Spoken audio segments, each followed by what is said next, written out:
The content of this podcast is provided for general informational purposes only and is not intended as, nor should it be considered a substitute for professional medical advice.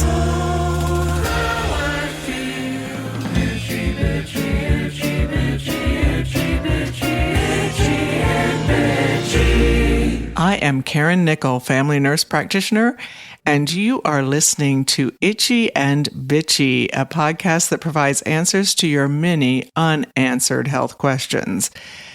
As my husband headed upstairs to take his daily nap, which he calls reading, not napping, I thought, I'm going to talk about napping on today's podcast. When is napping a healthy option, and when is it a warning sign?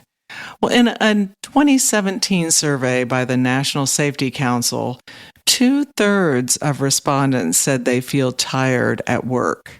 53% feel less productive, and 44% have trouble focusing. So it's a bit of a problem. Naps seem to like an obvious solution to our new sleep woes. While they can help, they're not always the trick to a well-rested existence. But what are the napping benefits?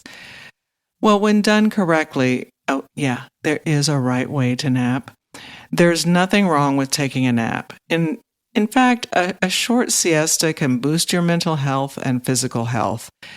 Let's just take a glance at those benefits. First of all, taking a power nap leaves you feeling more alert. In turn, your brain should function more efficiently, so there's better cognition.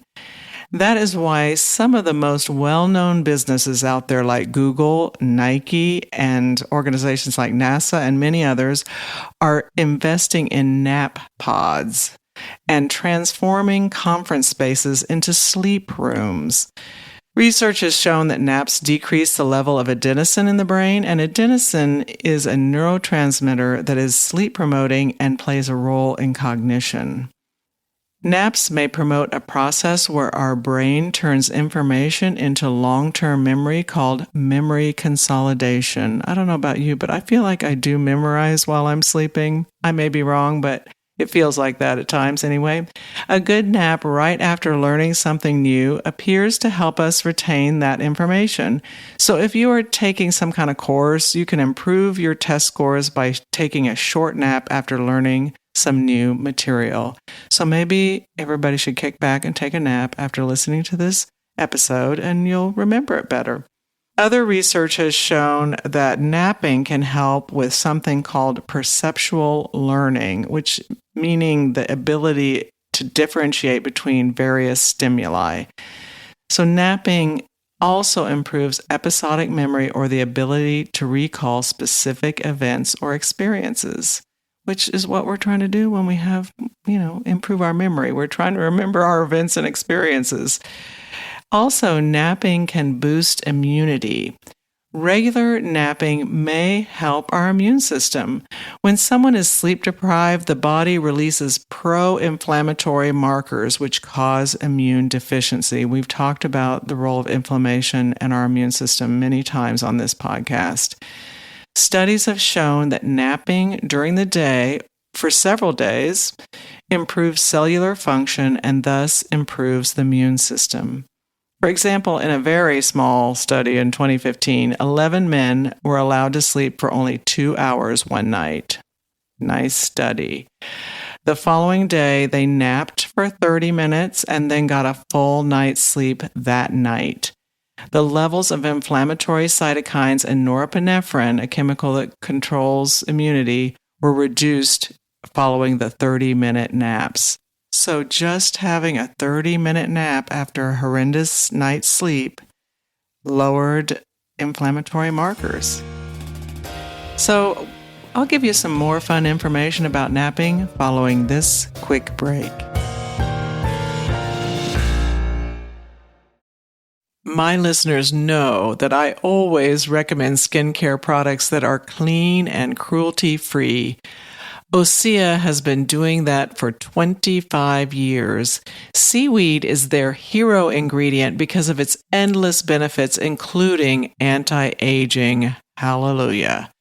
You all know another thing that I love is that they are climate neutral certified and their products are clinically proven to work.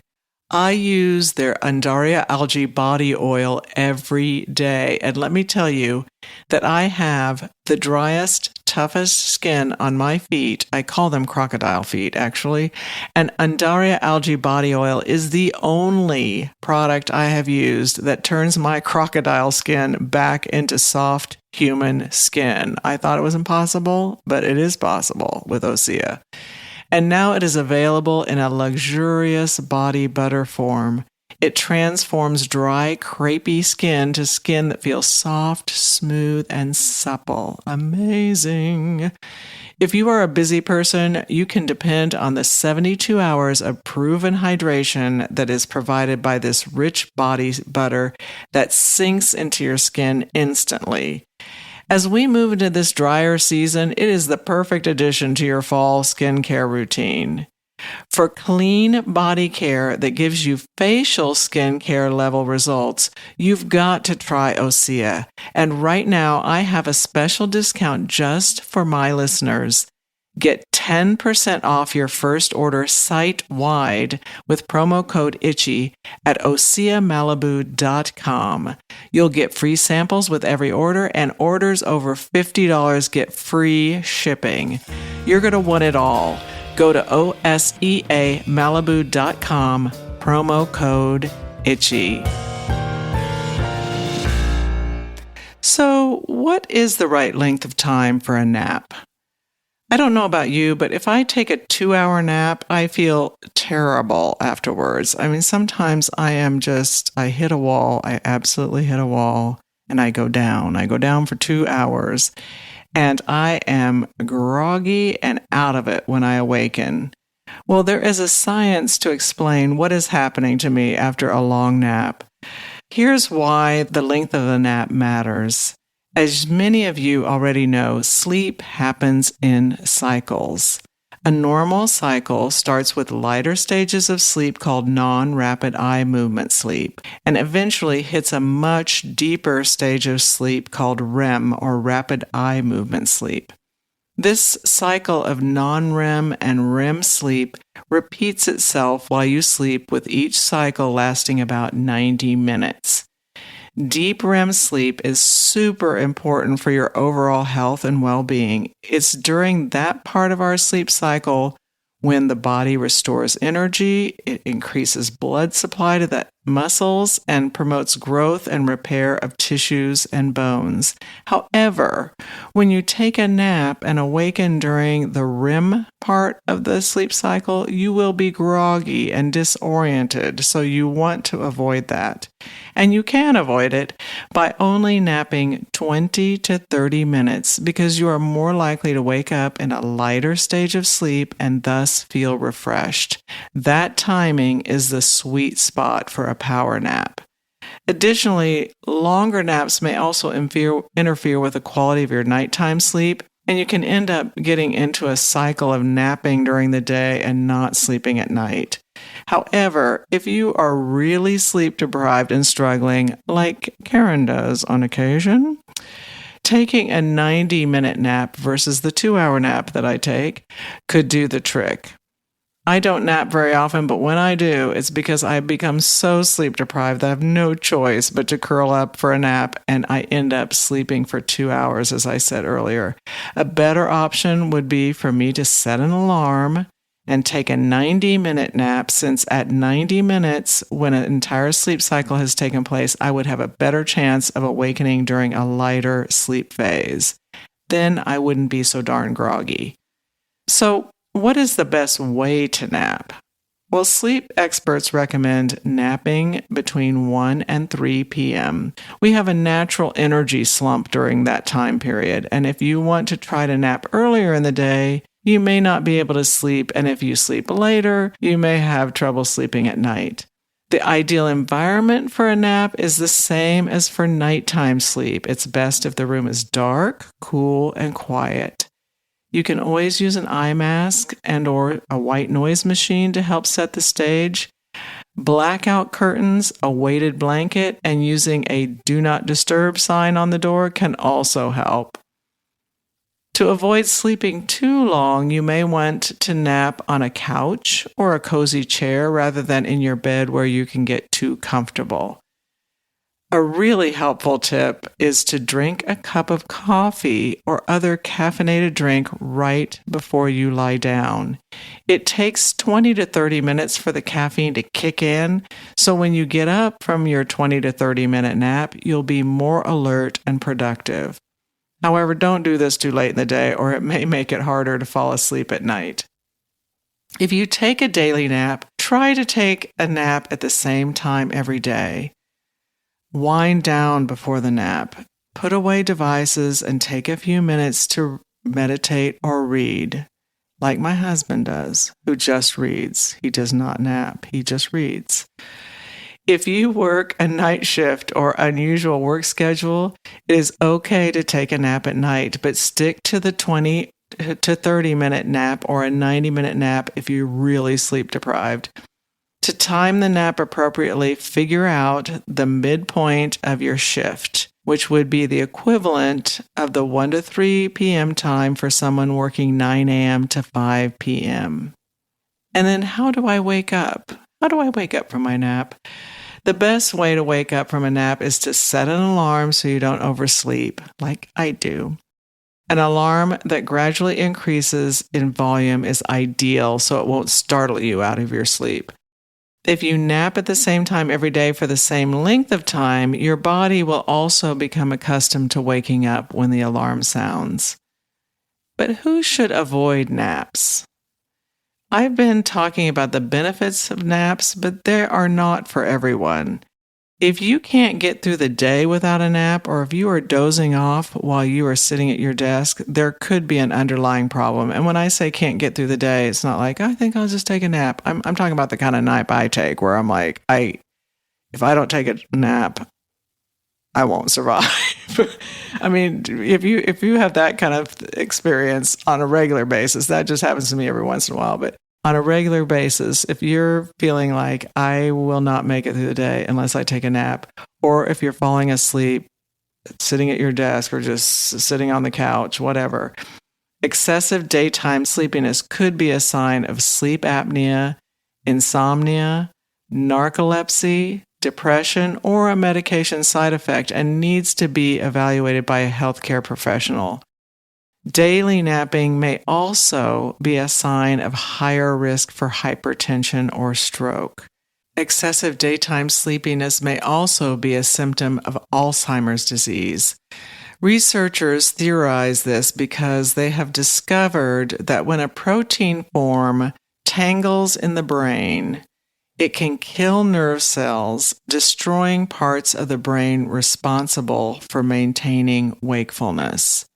So we've damaged that wakefulness center in the brain, and so we sleep more when we have Alzheimer's.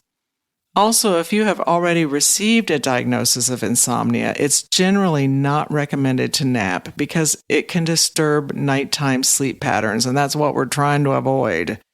However, it is okay to nap if needed for safety reasons, such as staying awake when driving or operating heavy machinery. Do you have headaches after naps? Several things could be driving the problem, including sleep apnea or bruxism, which is the grinding of the teeth while you're sleeping. The wrong pillow for your needs could be the culprit. If your head and neck are in an uncomfortable position, it can cause strained muscles and tension, resulting in a headache. A pillow that keeps your head and neck in the same alignment as when you are standing is the answer. So I often ask my patients when they're having headaches upon awakening, what's going on with their pillow? They've got a new pillow, they got an old pillow they need to replace, the wrong pillow, but head and neck position are so important.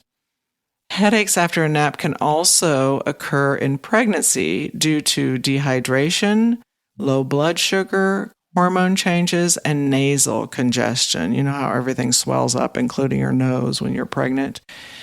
Making sure to stay hydrated is the key here. I even tell my non-pregnant patients who have headaches upon awakening from a nap to try increasing their fluid intake to prevent headaches and to drink a large glass of water if they awaken with a headache. And if that's the issue, when you drink a big old glass of water upon awakening with a headache, it's usually gone within an hour.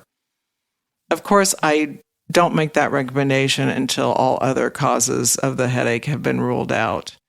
To recap, naps can support our mental health, make us more productive, including quicker reaction time and better memory, reduce fatigue, increase alertness, and may even benefit our immunity. So important. You may need a nap. If you wonder when you need a nap, I don't know that most people do, but if you aren't sure when you need a nap, but you need one, you need a nap if your productivity starts to wane, or you can't process as quickly in the afternoon as you can in the morning, or you regularly daydream or feel like you are in a fog that you have to push through. Those are all signs that it's time for a nappy poo. Just remember to keep your nap to 20 to 30 minutes and choose the same sleeping environment you would at night. A gentle alarm clock or some pre-nap caffeine can also help you wake up from a nap with energy and a clearer head. Many thanks to Osea for sponsoring today's episode. Please visit our Facebook page, I&B Podcast, where you can leave comments or questions. Our website is itchyandbitchy.com, and there are blogs there with some of our subjects available for you to read. As always, thanks to Forrest Winsel, our producer and composer of our theme music. Check out his album called An Awful Lot. Go to wherever you stream your favorite music to listen. And if you don't know where to stream music, you can find the album on Apple Music or Spotify. And as always, remember that your health is in your hands.